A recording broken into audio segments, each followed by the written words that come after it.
Good evening and welcome back to Cecilia. As you can see, we're all dressed up here and ready to go to church. Somebody's getting married. Chapter 2. An Event. Scarce less unhappy in her decision than in her uncertainty, and every way dissatisfied with her situation, her views, and herself, Cecilia was still so distressed and uncomfortable when Delvile called the next morning, that he could not discover what her determination had been, and fearfully enquired his doom with hardly any hope of finding favour. But Cecilia was above affectation, and a stranger to art. "I would not, sir," she said, "keep you an instant in suspense, when I am no longer in suspense myself. I may have appeared trifling, but I have been nothing less, and you would readily exculpate me of caprice if half the distress of my resolution was known to you. Even now, when I hesitate no more, my mind is still so ill at ease, that I could neither wonder nor be displeased should you hesitate in your turn."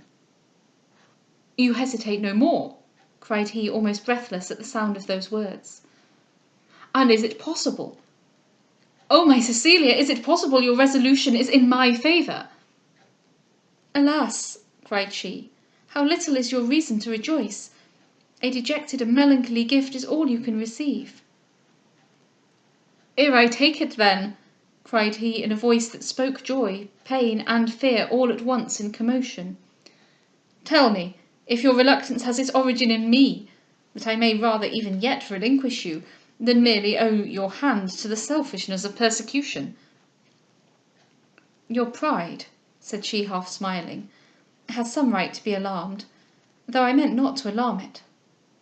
No, it is with myself only I am at variance, with my own weakness and want of judgment that I quarrel. In you I have all the reliance that the highest opinion of your honour and integrity can give me." This was enough for the warm heart of Delvile, not only to restore peace but to awaken rapture. He was almost as wild with delight as he had before been with apprehension, and poured forth his acknowledgments with so much fervour of gratitude, that Cecilia imperceptibly grew reconciled to herself, and before she missed her dejection, participated in his contentment. She quitted him as soon as she had power, to acquaint Mrs Charlton with what had passed, and assist in preparing her to accompany them to the altar, while Delvile flew to his new acquaintance Mr Singleton the lawyer, to request him to supply the place of Mr Monckton in giving her away. All was now hastened with the utmost expedition, and to avoid observation they agreed to meet at the church, their desire of secrecy, however potent, never urging them to wish the ceremony should be performed in a place less awful. When the chairs, however, came which were to carry the two ladies thither, Cecilia trembled and hung back. The greatness of her undertaking, the hazard of all her future happiness, the disgraceful secrecy of her conduct, the expected reproaches of Mrs Delvile, and the boldness and indelicacy of the step she was about to take, all so forcibly struck and so painfully wounded her, that the moment she was summoned to set out, she again lost her resolution, and regretting the hour that ever Delvile was known to her, she sunk into a chair and gave up her whole soul to anguish and sorrow. The good Mrs Charlton tried in vain to console her. A sudden horror against herself had now seized her spirits, which, exhausted by long struggles, could rally no more. In this situation she was at length surprised by Delvile, whose uneasy astonishment that she had failed in her appointment was only to be equalled by that with which he was struck at the sight of her tears. He demanded the cause with the utmost tenderness and apprehension. Cecilia for some time could not speak, and then with a deep sigh, "Ah," she cried, "Mr Delvile, how weak are we all when unsupported by our own esteem! How feeble, how inconsistent, how changeable, when our courage has any foundation but duty!" Delvile, much relieved by finding her sadness sprung not from any new affliction, gently reproached her breach of promise, and earnestly entreated her to repair it. "The clergyman," cried he, "is waiting. I have left him with Mr Singleton in the vestry. No new objections have started, and no new obstacles have intervened. Why, then, torment ourselves with discussing again the old ones, which we have already exhausted till every possible conjecture upon them is exhausted? Tranquillize, I conjure you, your agitated spirits, and if the truest tenderness, the most animated esteem, and the most grateful admiration can soften your future cares and ensure your future peace. Every anniversary of this day will recompense my Cecilia for every pang she now suffers." Cecilia, half soothed and half ashamed, finding she had in fact nothing new to say or to object, compelled herself to rise, and, penetrated by his solicitations, endeavoured to compose her mind and promised to follow him. He would not trust her, however, from his sight, but seizing the very instant of her renewed consent, he dismissed the chairs, and ordering a hackney coach, preferred any risk to that of her again wavering, and insisted upon accompanying her in it himself. Cecilia had now scarce time to breathe before she found herself at the porch of Church. Delvile hurried her out of the carriage, and then offered his arm to Mrs Charlton. Not a word was spoken by any of the party till they went into the vestry, where Delvile ordered Cecilia a glass of water, and having hastily made his compliments to the clergyman, gave her hand to Mr Singleton, who led her to the altar. The ceremony was now begun, and Cecilia, finding herself past all power of retracting, soon called her thoughts from wishing it, and turned her whole attention to the awful service, to which, though she listened with reverence, her full satisfaction in the object of her vows made her listen without terror. But when the priest came to that solemn adjuration, "If any man can show any just cause why they may not lawfully be joined together," a conscious tear stole into her eye, and a sigh escaped from Delvile that went into her heart. But when the priest concluded the exhortation with, "Let him now speak, or else hereafter for ever hold his peace," a female voice at some distance called out in shrill accents, "I do!" The ceremony was instantly stopped. The astonished priest immediately shut up the book to regard the intended bride and bridegroom. Delvile started with amazement to see whence the sound proceeded, and Cecilia, aghast and struck with horror, faintly shrieked, and caught hold of Mrs Charlton. The consternation was general, and general was the silence, though all of one accord turned round towards the place whence the voice issued. A female form at the same moment was seen rushing from a pew, who glided out of the church with the quickness of lightning. Not a word was yet uttered, every one seeming rooted to the spot on which he stood, and regarding in mute wonder the place this form had crossed. Delvile at length exclaimed, "What can this mean?" "Did you not know the woman, sir?" said the clergyman. "No, sir, I did not even see her." "Nor you, madam?" said he, addressing Cecilia. "No, sir," she answered, in a voice that scarce articulated the two syllables, and changing colour so frequently that Delvile, apprehensive she would faint, flew to her, calling out, "Let me support you." She turned from him hastily, and still holding by Mrs Charlton, moved away from the altar. "Whither?" cried Delvile, fearfully following her. "Whither are you going?" She made not any answer, but still, though tottering as much from emotion as Mrs Charlton from infirmity, she walked on. "Why did you stop the ceremony, sir?" cried Delvile, impatiently speaking to the clergyman. "No ceremony, sir," he returned, "could proceed with such an interruption." "It has been wholly accidental," cried he, "for we neither of us know the woman, who could not have any right or authority for the prohibition." Then yet more anxiously, pursuing Cecilia, "Why," he continued, "do you thus move off? Why leave the ceremony unfinished? Mrs Charlton, what is it you are about? Cecilia, I beseech you, return, and let the service go on." Cecilia, making a motion with her hand to forbid his following her, still silently proceeded, though drawing along with equal difficulty Mrs Charlton and herself. "This is insupportable!" cried Delvile with vehemence. "Turn, I conjure you! My Cecilia! My wife! Why is it that you thus abandon me? Turn, I implore you, and receive my eternal vows. Mrs Charlton, bring her back. Cecilia, you must not go." He now attempted to take her hand, but shrinking from his touch, in an emphatic but low tone, she said, "Yes, sir, I must. An interdiction such as this, for the world could I not brave it." She then made an effort to somewhat quicken her pace.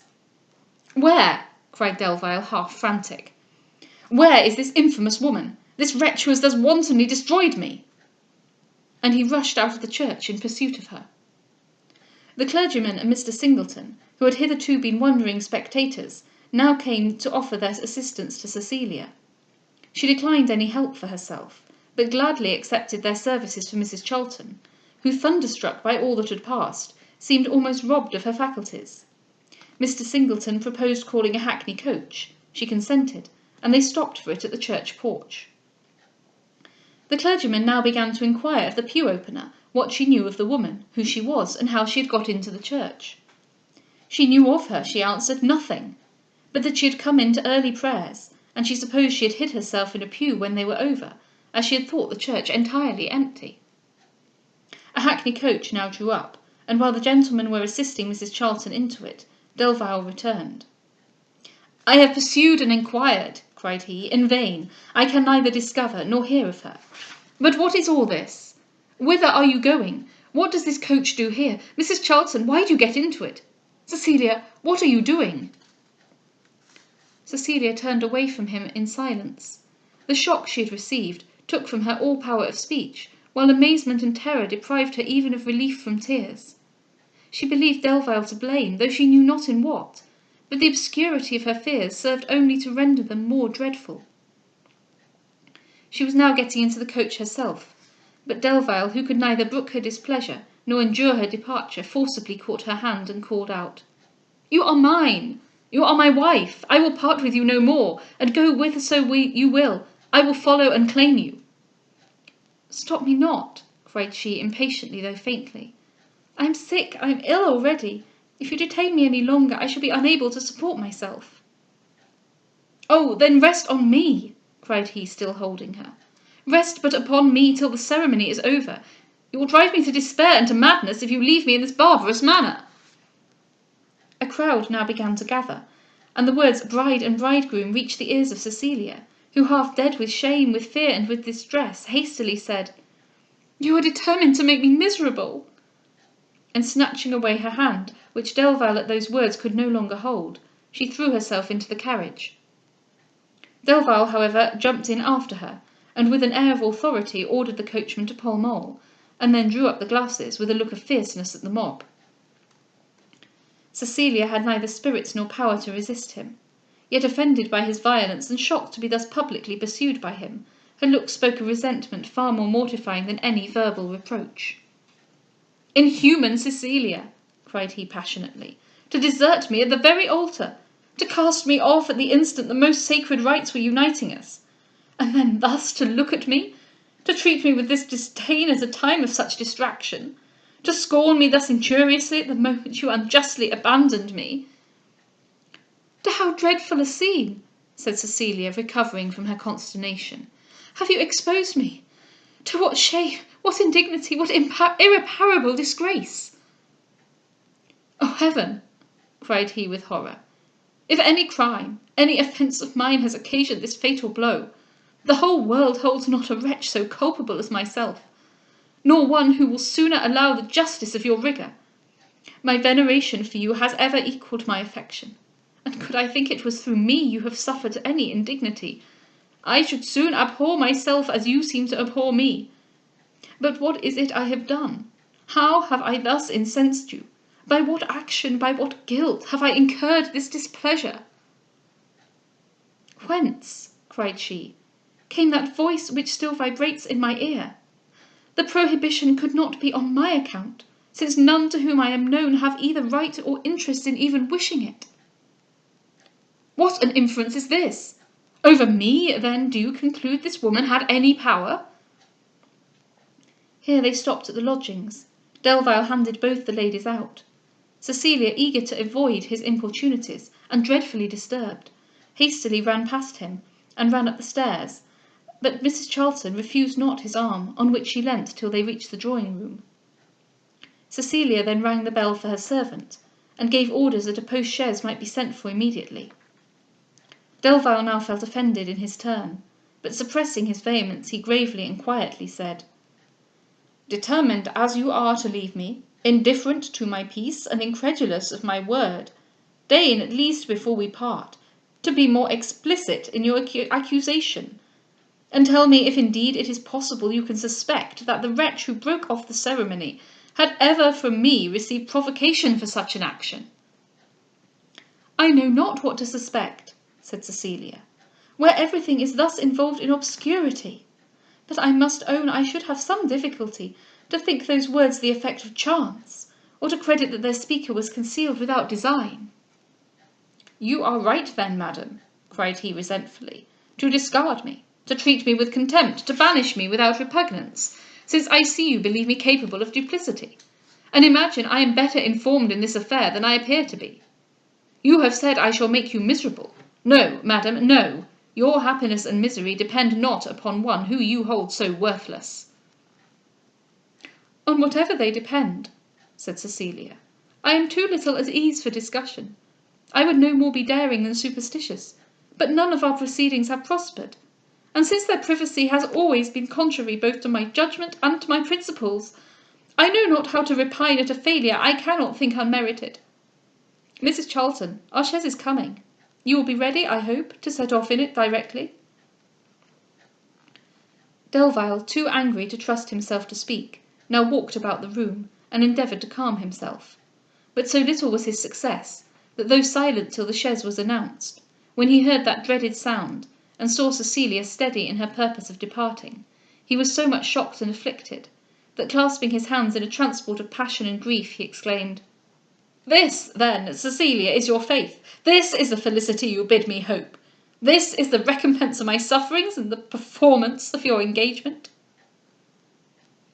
Cecilia, struck by these reproaches, turned back, but while she hesitated how to answer them, he went on, "You are insensible to my misery and impenetrable to my entreaties. A secret enemy has had power to make me odious in your sight, though for her enmity I can assign no cause, though even her existence was this morning unknown to me. Ever ready to abandon and most willing to condemn me, you have more confidence in a vague conjecture than in all you have observed of the whole tenor of my character. Without knowing why, you are disposed to believe me criminal; without deigning to say wherefore, you are eager to banish me your presence. Yet scarce could a consciousness of guilt itself wound me so forcibly, so keenly, as your suspecting I am guilty." "Again, then," cried Cecilia, "shall I subject myself to a scene of such disgrace and horror? No, never. The punishment of my error shall at least secure its reformation. Yet if I merit your reproaches, I deserve not your regard. Cease therefore to profess any for me, or to make them no more." "Show but to them," cried he, "the smallest sensibility, show but for me the most distant concern, and I will try to bear my disappointment without murmuring, and submit to your decrees as to those from which there is no appeal.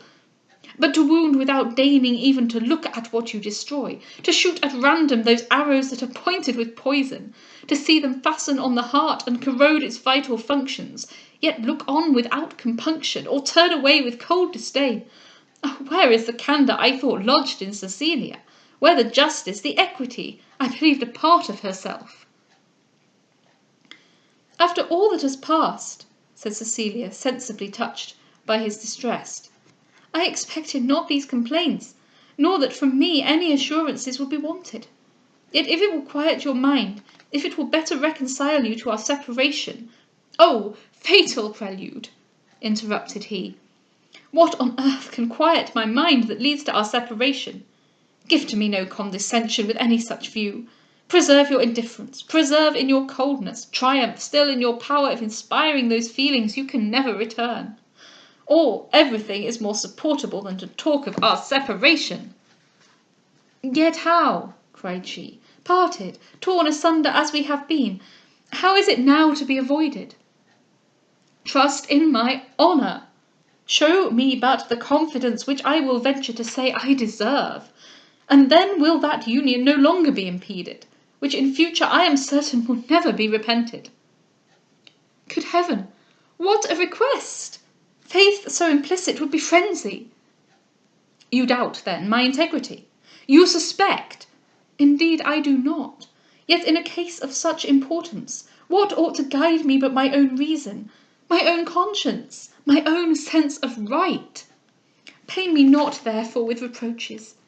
Distress me no more with entreaties, when I solemnly declare that no earthly consideration shall ever again make me promise you my hand, while the terror of Mrs. Delvile's displeasure has possession of my heart. And now adieu. You give me up, then? Be patient, I beseech you, and attempt not to follow me. It is a step I cannot permit. Not follow you? And who has power to prevent me? I have, sir, if to incur my endless resentment is of any consequence to you. She then, with an air of determined steadiness, moved on, Mrs. Charlton, assisted by the servants, being already upon the stairs. "Oh, tyranny!" cried he. "What submission is it you exact? May I not even inquire into the dreadful mystery of this morning?" "Yes, certainly." "And may I not acquaint you with it, should it be discovered?" "I shall not be sorry to hear it. Adieu." She was now halfway down the stairs, when, losing all forbearance, he hastily flew after her, and endeavouring to stop her, called out, "If you do not hate and detest me, if I am not loathsome and abhorrent to you, quit me not thus insensibly. Cecilia, my beloved Cecilia, speak to me, at least one word of less severity. Look at me once more, and tell me we part not for ever." Cecilia then turned round, and while a starting tear showed her sympathetic distress, said, "Why will you thus oppress me with entreaties I ought not to gratify? Have I not accompanied you to the altar? And can you doubt what I have thought of you? Have thought? Oh, Cecilia, is it then all over? Pray suffer me to go quietly, and fear not I shall go too happily. Suppress your own feelings rather than seek to awaken mine. Alas, there is little occasion. Oh, Mr. Delvile, were our connection opposed by no duty, and repugnant to no friends, were it attended by no impropriety, and carried on with no necessity of disguise, you would not thus charge me with indifference, you would not suspect me of insensibility.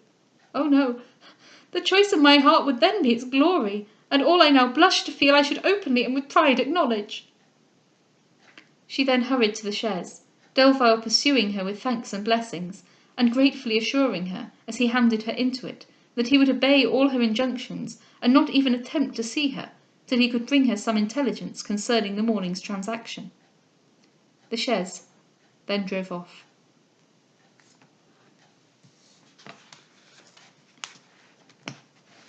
Have a good evening.